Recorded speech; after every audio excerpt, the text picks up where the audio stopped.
Hello and welcome to my channel cooking in desi swag. आज मैं आपके साथ आंवले के मुरब्बे की रेसिपी शेयर कर रही हूँ, जिसे हम गूसबेरी भी बोलते हैं। तो इस महीने में जब काफ़ी ठंड अच्छी हो जाती है, तो इस समय काफ़ी अच्छे आंवले मार्केट में अवेलेबल रहते हैं। तो मैं काफ़ी टाइम से इंतज़ार कर रही थी अच्छे आंवले आए तो मैं मार्केट से लेके आऊँ।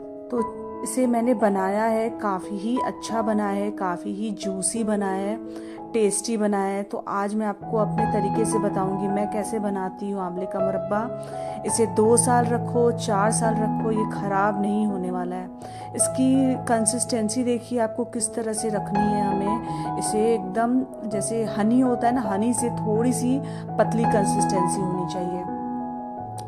तो चलिए इसे देखते हैं कैसे बनाया जाता है। अगर आपको मेरी रेसिपी पसंद आए तो प्लीज़ लाइक कीजिएगा, सब्सक्राइब कीजिएगा, और अगर सब्सक्राइब नहीं करते हैं तो कम से कम आप शेयर कर दीजिएगा ताकि ये रेसिपी सभी तक पहुंच सके। मैंने इस आंवले को अच्छे से धो लिया और पोंछ लिया है। अब हम एक कढ़ाई लेंगे। इस आंवले को हमें स्टीम करना है। इसे चाहे तो आप बॉयल भी कर सकते हो, स्टीम भी कर सकते हो। तो अगर आप स्टीम कर रहे हो तो आपको एक ऐसी छन्नी चाहिए जो जिसमें अच्छे से भाप आंवले में चला जाए। छेद वाली, होल्स वाली छन्नी चाहिए हमें। ये तो मैंने आटे वाली छन्नी ली है। ये मेरी रस्ट फ्री है, स्टेनलेस स्टील है और रस्ट फ्री छन्नी है, इसलिए मैं यूज़ कर रही हूँ। अगर आप लोहे की छन्नी यूज़ कर रहे हो तो ध्यान दीजिएगा, इसमें रस्ट नहीं लगना चाहिए, अच्छी क्वालिटी की होनी चाहिए। नहीं तो हमारे पास है ना, वो सब्जी धोने के लिए भी तो स्टील की होल वाली छन्नी आती है।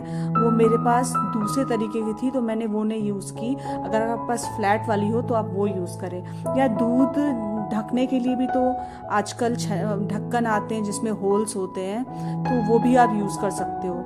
तो मेरे पास जो अवेलेबल था मैं उसी से काम चला रही हूँ। तो मैंने ये आटे वाली छन्नी ली है, उसी में मैंने ऐसे रख दिया है। और पानी का लेवल आप ध्यान दीजिएगा कि ये छन्नी से नीचे होना चाहिए, छन्नी के ऊपर नहीं होना चाहिए। अगर आपको लगे कि पानी ओवर हो गया है या कुछ डाउट हो आपको, तो 1/4 कप और पानी नीचे से आप डाल दीजिएगा। बस ध्यान दीजिएगा छन्नी तक नहीं पहुंचना चाहिए, नीचे तक होना चाहिए। और इसका जब तक रंग नहीं बदल जाता है तब तक हमें इसे बॉईल करना है। ये लगभग 6-7 मिनट लगा होगा, इससे ज़्यादा नहीं। मैंने इसे मीडियम टू लो फ्लेम पे किया है। ज़्यादा इसे अगर आप बॉईल कर दोगे ना तो ये टूटने लगेंगे आंवला, उसमें क्रैक्स आ जाएंगे। तो उसके बाद फिर उसको जो होल्स करते हैं ना, होल्स करने में फिर दिक्कत आएगी आपको। तो इसीलिए 6 से 7 मिनट तक हमें बॉईल करना है, और तब तक जब तक कि इसमें का रंग ना बदल जाए। तो अब मैं इसमें होल्स कर रही हूँ, उसको प्रिक कर रही हूँ, और अच्छे से करना है ताकि कि इसके अंदर पूरा अच्छे से रस चला जाए। तो ऐसे धीरे धीरे करके मैंने सारे कर लिए हैं। पहले मैं क्या करती थी, बॉईल करने से पहले मैं होल्स कर देती थी, तो फिर उसमें क्या होता था, थोड़ी मेहनत ज़्यादा लगती थी। तो अब ये जो है ना, होल बॉईल करने के बाद जब होल्स कर रही हूँ ना, ये एकदम 5 मिनट या 2 मिनट के अंदर ये होल्स कर लिया मैंने फटाफट। तो और अगर आप कच्चे में होल्स करोगे तो थोड़ा मेहनत लगता है, टाइम लगता है, और हाथों में दर्द भी हो जाता है। तो जो आपको इजी लगे आप दोनों में से वो प्रोसेस यूज़ कर सकते हैं। चलिए अब आगे का प्रोसेस करते हैं। अब मैंने 1 kg पैकेट लेके आई हूँ मार्केट से चीनी का। इसमें से मैंने 1 कप निकाल लिया है। मेन मेथड क्या होता है, 1 किलो आंवला है तो 1 किलो चीनी यूज़ करते हैं, बट मैंने 1 कप निकाल दिया उसमें से। मैं ज़्यादा मीठा नहीं खाना चाहती हूँ। और अगर आप चाहें ना, चीनी की जगह पे मिश्री भी यूज़ कर सकते हो। मेरे पास घर में अभी अवेलेबल नहीं थी, अगर होती तो मैं मिश्री से ही बनाती। तो अब मैं ऊपर से जो भी दाग थे ना, वो मैंने सारे निकाल दिए हैं ऊपर से, आंवले में से, आप देख सकते हो। अब क्या करते हैं, अब मैं वो कढ़ाई मेरी छोटी पड़ रही थी तो मैंने दूसरी कढ़ाई में से ट्रांसफ़र कर दिया है। वो छोटी पड़ रही थी क्योंकि फिर बाद में ना बॉयल होगा, थोड़ा चाशनी बनेगी तो ऊपर आ सकती है, तो मैंने थोड़ी बड़ी कढ़ाई ली। तो इस एकदम बराबर कढ़ाई नहीं लेनी चाहिए, थोड़ी बड़ी ही लेनी चाहिए।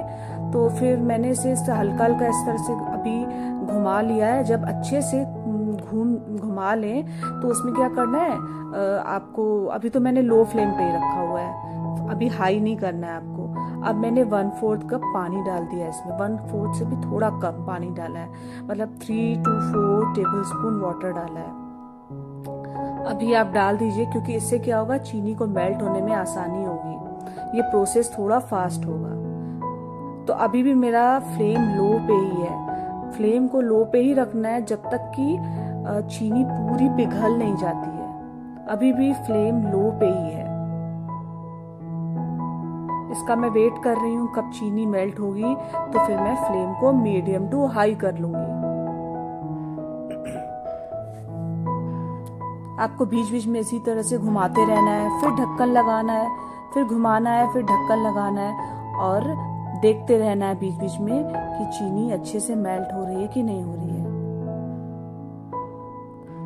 आंवला ऐसे तो पहले का क्या प्रोसेस था, हम लोग बॉयल करते थे ना आंवले को, तो ये आंवला अपना पानी छोड़ने लगता था। और अगर अभी आप आंवले को स्टीम किए हो ना, तो पानी थोड़ा कम छोड़ेगा आंवला, तो कोई ज़्यादा दिक्कत नहीं आएगी। आंवले में खुद अपना जूसीपन रहता है, पानी रहता है, इससे ये अपने आप लिक्विड फॉर्म में आ जाता है अच्छे से। अब क्या करूँगी, अब ये लिक्विड फॉर्म में आने के बाद मैं काली मिर्च यूज़ कर रही हूँ, ब्लैक पेपर पाउडर, और फिर उसके बाद नमक यूज़ करूँगी, काला नमक 1/4 teaspoon, black pepper 1/4 teaspoon, black salt या पिंक सॉल्ट, जो भी हो आपके पास। फिर इसे अच्छे से घुमा लेना है। अब मैंने फ्लेम को मीडियम कर लिया है।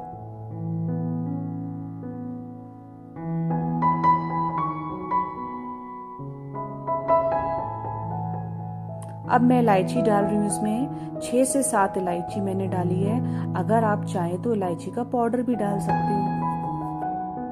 ये पूरा प्रोसेस में, आंवले को धोने से लेके बनाने तक के प्रोसेस में पूरा 1 घंटे का टाइम लगा मुझे। अब मैंने मीडियम से हाई फ्लेम कर दिया है, और अब इसे हाई फ्लेम पे मैं थोड़ा चलाऊंगी और लगातार घुमाती रहूंगी। अब मैं इसमें सिनेमन डाल रही हूँ, जिसे बोलते हैं दालचीनी, उससे काफ़ी अच्छा फ्लेवर आता है इसमें। और इसे ऐसे ही घुमाते रहना है लगातार, बीच में ज़्यादा भी नहीं घुमाना है, ना टूट ना जाए आंवला, बट ध्यान देना है आपको बराबर। और फिर बीच बीच में आप ढक्कन लगा दीजिए। और इसे आंवले को ना, जब आपका रंग बदल जाए आंवले का, आपको लगे कि एकदम रंग बदल चुका है, तब आप ढक्कन लगा के इसको 12 से 15 घंटे तक रख दीजिएगा। ये अपने आप चाशनी सोख लेगा।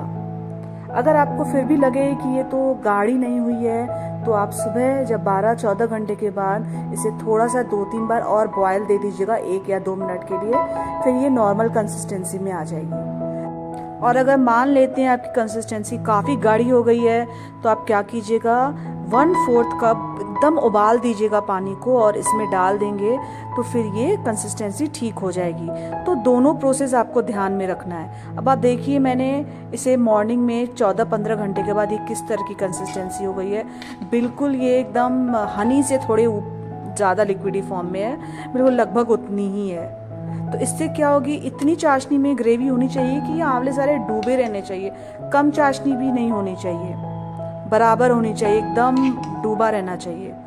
तो आप अगर इस तरह प्रोसेस से बनाएंगे तो आपके आंवले ज़रूर अच्छे बनेंगे। And thank you for watching my video. फिर मिलेंगे एक नई रेसिपी के साथ। Take care everyone, bye.